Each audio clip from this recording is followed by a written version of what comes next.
حسبي ربي جل الله ما في قلبي غير الله نور محمد صلى الله لا إله إلا الله.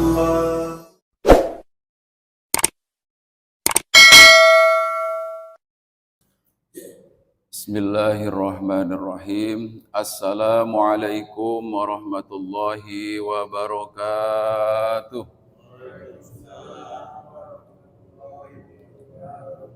Alhamdulillahi rabbil alamin. Nahmaduhu wa nasta'inuhu wa nastaghfiruh wa natubu ilaih. Wa na'udzu billahi min syururi anfusina wa sayyiati a'malina. May yahdihillahu fala mudhillalah wa may yudlilhu fala hadiyalah.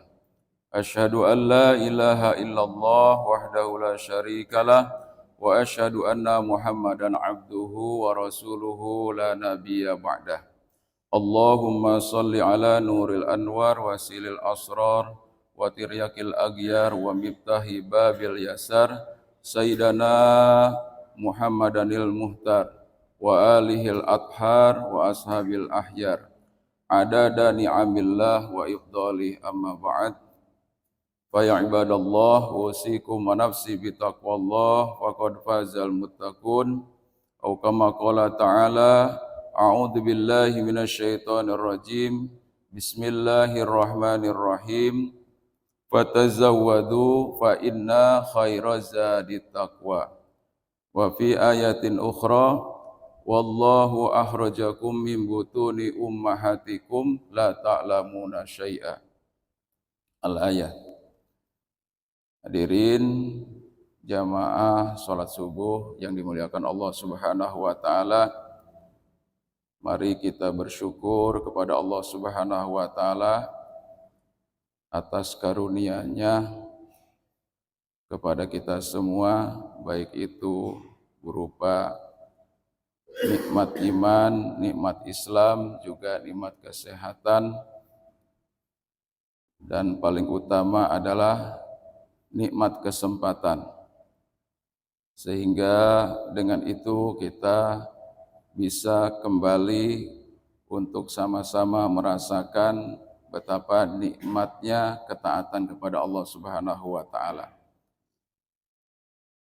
Salawat serta salam semoga tetap Allah curahkan kepada junjungan alam Rasulullah Muhammad sallallahu alaihi wasallam. Juga mudah-mudahan tersampaikan juga kepada keluarganya, para sahabat-sahabat yang utama khususnya, dan juga sahabat-sahabat yang jumlahnya ribuan, ya, sampai kita sebagai umatnya di akhir zaman ini mendapatkan kucuran daripada salawat tersebut, sehingga kita juga tetap akan mendapatkan pahala dari Allah Subhanahu wa taala atas ketaatan kepada Allah dan kepada Rasulullah Muhammad sallallahu alaihi wasallam. Pada kesempatan pagi hari yang sangat cerah ini, insyaallah tema yang akan saya sampaikan adalah bagaimana kita mengelola energi positif ataupun husnuzon dalam setiap amal yang kita lakukan. Jamaah rahimakumullah, Allah tadi berpesan bahwa Allah itu telah mengeluarkan dari perut ataupun rahim orang tua kita, ibu kita dalam keadaan tidak ngerti apa-apa. Lalu Allah Subhanahu wa taala sempurnakan dengan menitipkan 3 potensi yang ada pada setiap manusia. Yang pertama adalah potensi sam'a, yaitu pendengaran. Yang kedua adalah potensi yaitu mata, penglihatan, absor. Dan yang ketiga adalah potensi hati, fuad. Nah, bagaimana dalam kita bisa memfungsikan, bisa menjadikan tiga potensi yang Allah titipkan pada kita ini agar supaya dalam proses perjalanan hidup kita, mulai dari kita ngerti untuk memfungsikannya itu sampai kepada akhir hayat kita. Nah, disinilah prosesnya. Jadi mengapa kita itu kok bisa mau melaksanakan perintah-perintah Allah Subhanahu wa taala? Walaupun itu terasanya berat. Ya, gimana enggak berat kalau kita sudah terkuras energi kita, energi tubuh kita mungkin sudah beraktivitas seharian penuh. Tapi Allah Subhanahu wa taala memang sudah betul-betul menjadikan siang itu memang untuk apa? Untuk yaitu mencari ma'isyah, untuk mencari kehidupan. Sunatullahnya begitu. Bahkan Allah Subhanahu wa taala sudah mewanti-wanti, wa minal laili fatahajjad bihi nafilatan. Di tengah-tengah kita sedang tidur nyenyak, istirahat, kalau menurut kesehatan pantasnya tidur itu kalau orang dewasa ya 8 jam, katanya begitu, 8 jam pantasnya. Tapi mengapa Allah Subhanahu wa taala menyuruh kita bangun di malam-malam itu sedang kita istirahat? Pasti ada rahasia tertentu di luar kemampuan kita. Karena Allah yang menciptakan kita, Allah yang menciptakan kita. Allah Maha tahu kebutuhan kita. Ya, Allah Maha tahu. Makanya ya, walaupun ada yang dibangunkan itu pada jam tertentu, misalnya jam 1, jam 2, jam 3, itu kalau kita tadi sudah bagaimana kita sudah memahami konteks bahwa Allah itu membangunkan itu dalam rangka untuk Allah akan memberikan kepada kita yaitu maqamah mahmuda, derajat yang terpuji di sisi Allah Subhanahu wa taala. Maka kita akan berupaya berusaha bagaimana kita bisa ingin merasakan apa yang dijanjikan oleh Allah tadi. Karena janji Allah itu tidak pernah meleset, tidak pernah menyalahinya. Nah, kita ingin sampai ke sana itu. Ya. Terus kita mencoba. Pertamanya memang berat. Ya, karena memang berat. Wa innaha lakabiratun illa 'alal khasiin. Berat untuk melaksanakan yang namanya sholat malam itu. Berat. Kecuali orang yang mau betul-betul memaknai daripada rasa awal beratnya itu. Nah, kita akan mengolah energi positif husnuzon kepada Allah Subhanahu wa taala.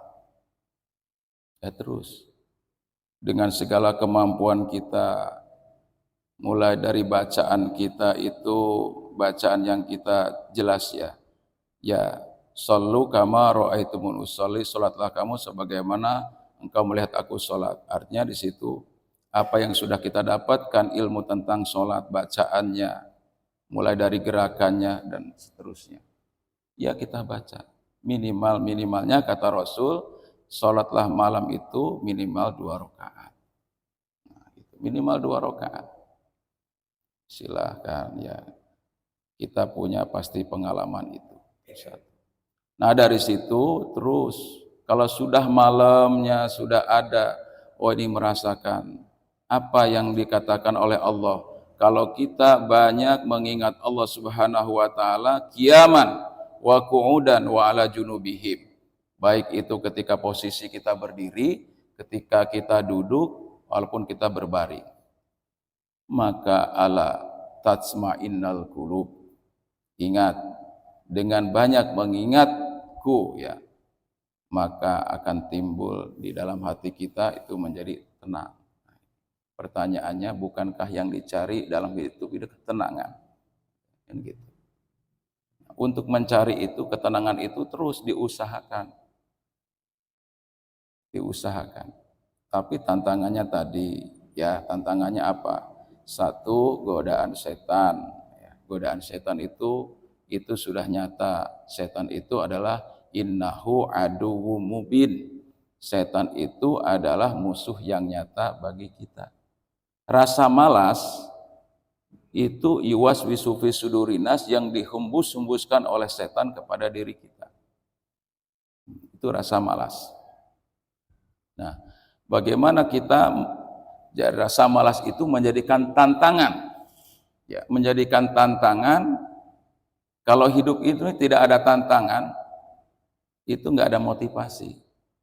Yang ada terus ngikutin rasa malas. Kalau sudah mengikuti terus rasa malas, akhirnya nggak ada apa-apa, ya nggak ada yang dilakukan amal perbuatan kita itu. Makanya hidup itu penuh dengan tantangan, penuh dengan ujian, penuh dengan cobaan. Betul kata Allah Subhanahu wa taala. Tidak akan aku biarkan orang itu berkata beriman, entah itu ngomongnya beriman kepada Allah langsung, entah itu berimannya ngomongnya kepada manusia, sebelum aku coba. Nah ini, sebelum aku coba. Nah, jamaah rahimakumullah, saya dan kita semua tetap ini belajar dalam kondisi seperti ini. Ya, keimanan kita itu setiap hari itu kita jangan merasa sudah puas dengan apa yang sudah kita lakukan itu. Jangan merasa sudah puas. Kalau kita sudah merasa puas dengan apa yang sudah kita lakukan, ini jadi jebakan setan. Ya. Jadi jebakan setan. Cukuplah kamu itu. Ya, dengan seperti itu sudah cukup, kata setan. Karena memang setan itu tujuannya adalah untuk menggelincirkan kita. Tujuannya seperti itu. Itulah tantangan kita. Maka kita itu ya selalu terus banyak istighfar ya. Supaya apa? Tidak terjebak dengan selentingan-selentingan yang masuk ke dalam pikiran kita tadi. Dalam mengelola tadi, ya kembali kepada mengelola 3 potensi tadi, apa yang harus dikelola? Yang pertama tadi adalah pendengaran kita. Sebagaimana sunatullahnya bahwa fungsi pertama pendengaran itu adalah untuk mendengarkan hal-hal yang baik sebenarnya. Maka ketika apa yang kita dengarkan terutama adalah kalamullah, ya, ungkapan Allah, firman Allah, yang semua ungkapan Allah, firman Allah Subhanahu wa taala itu menjadi hudan, menjadi petunjuk bagi kita. Kalau ini tidak difungsikan pendengaran ini, ya informasi apa yang akan kita masukkan ke dalam hati kita. Nah, jadi apa yang kita dengar, apa yang kita lihat, itu akan dikelola oleh hati kita.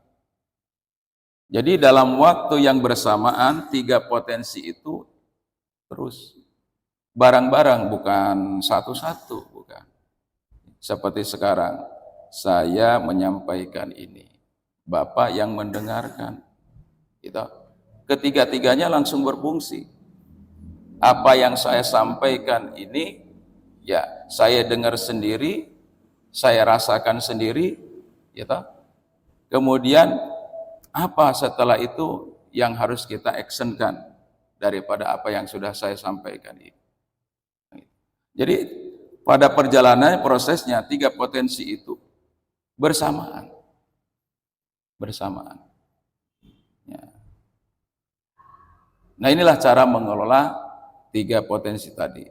Sehingga ketika kita betul-betul mengoptimalkan pendengaran kita itu, apa yang kita dengar, apa yang kita baca, yang kita lihat, itu akan menjadi masukan untuk menjadi suatu keputusan yang akan diputuskan oleh hati kita. Nah, gitu. Oleh hati kita. Itu sumbernya dari pendengaran dan juga penglihatan.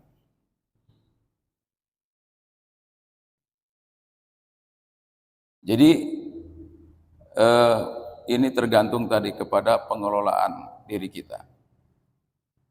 Misalnya energi positif daripada makna sholat yang kita lakukan itu.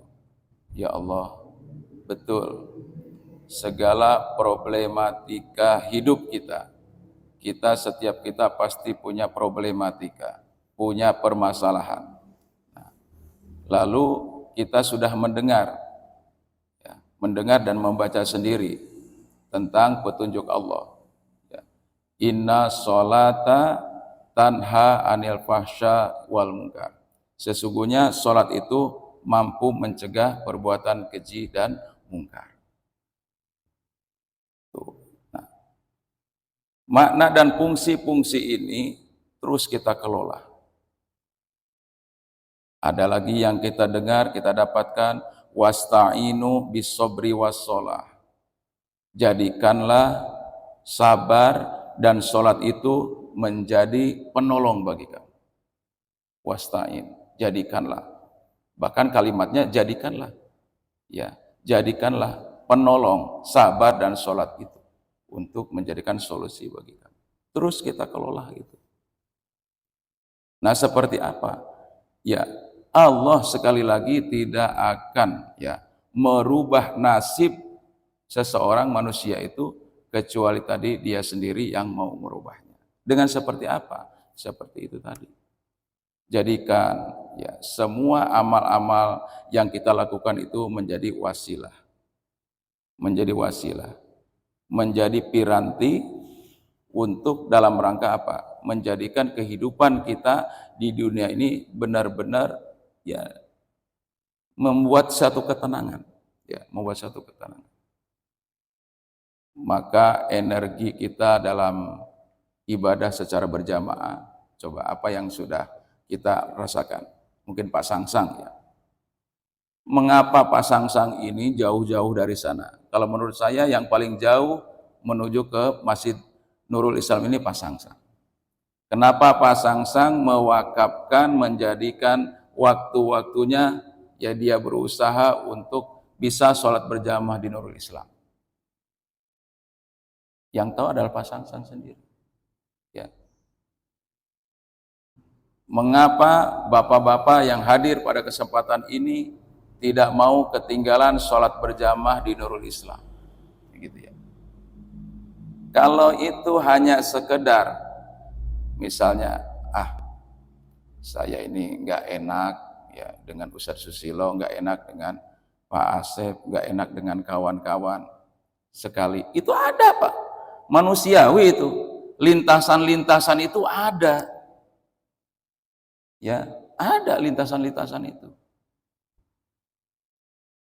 Tapi dalam mengelola itu, karena kita tahu bahwa konsepnya ibadah itu bisa diridhoi oleh Allah Subhanahu wa taala itu adalah dari niat. Niat. Nah, niat kita ini sudah benar apa enggak? Kalau hanya kita berangkat dari rumah ini ke masjid ini, dengan niatan tadi karena nggak enak, itu diluruskan lagi. Dari mana cara meluruskan lagi?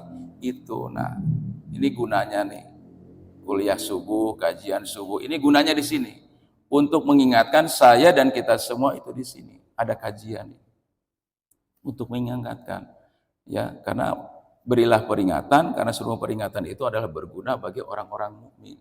Ingat, peringatan itu hanya berguna bagi orang-orang mukmin. Wa dzakir fa inna dzikra tanfaul mu'minin. Titik. Selain dari orang-orang mukmin, mohon maaf, orang kafir, orang munafik, nggak ada gunanya peringatan itu, nggak ada gunanya. Bisa bermanfaat, bisa bermakna adalah kalau kita ini masih mengaku mukmin. Baru bermanfaat. Nggak betah. Kalau orang mukmin itu nggak betah duduk di masjid itu, nggak betah. Kalau orang munafik itu selain orang mukmin, itu duduk di masjid itu nggak betah. Orang munafik itu nggak betah. Syukur-syukur dia itu bisa sholat gitu aja, sampai sholat sudah. Begitu sholat langsung kemana? Langsung lantas jalan, bukan Allahumma antas salam, tapi Allahumma lantas jalan gitu. Ya, mohon maaf. Kecuali kalau memang dia ada keperluan penting tadi yang saya disampaikan ya. Kalau ada keperluan penting, sangat penting dan sebagainya, itu kan beda lagi. Tapi kalau nggak ada keperluan-keperluan penting, karena kita orang mukim di sini, kecuali kalau ada niatnya tadi, saya setelah sholat subuh akan berangkat ke Jakarta misalnya, kan beda itu. Tapi kalau misalnya di sini kita memang dalam kondisi sedang tidak ada apa-apa setelah ini, banyak waktu yang luang dan seterusnya, ya kenapa? Makanya para sahabat itu dengan para sahabat yang lain, ya, ijlis sa'ah. Ijlis sa'ah. Untuk apa? Untuk memperbaiki iman. Ijlis sa'ah. Ya, gitu. Untuk memperbaiki iman. Kata sahabat itu dengan sahabat yang lain. Itu menyampaikan seperti itu dalam rangka untuk watawasau bil haq watawasau bis sabr. Ya. Jadi mari ya kita betul-betul fungsikan organ tubuh yang ada pada diri kita, potensi tadi yang sudah Allah sebutkan tadi. Ya, karena kita nggak ngerti apa-apa, maka potensi pendengaran, kemudian penglihatan dan hati ini kemudian kita kelola dengan sebaik-baiknya. Nah, di sini apa yang kita dengar, apa yang kita lihat itu semua akan dikelola oleh hati kita, sehingga akan menjadi satu keputusan. Ya. Selama kita melakukan amal-amal soleh itu, sekalian, itu juga nggak pernah dibiarkan oleh Allah Subhanahu Wa Taala begitu saja. Semakin terus kita istiqomah, itu akan semakin derajat kita dengan Allah Subhanahu Wa Taala akan semakin dekat. Walikulli ya ummatin darajatan ma amilu. Ya. Allah Subhanahu wa taala ya akan terus memberikan satu derajat atau pahala ya mimma amilu daripada apa yang mereka kerjakan. Wallahu bighafilin amma ya'malun. Dan Allah itu enggak pernah lalai sedikit pun terhadap apa yang mereka kerjakan, yang kita kerjakan. Enggak pernah lalai. Ya. Maka Allah Subhanahu Wa Taala itu ya meletakkan sebuah perangkat-perangkatnya di dalam jiwa kita itu, di dalam hati kita itu, dua malaikat, Raqib dan Atid. Itu suatu perangkat Allah Subhanahu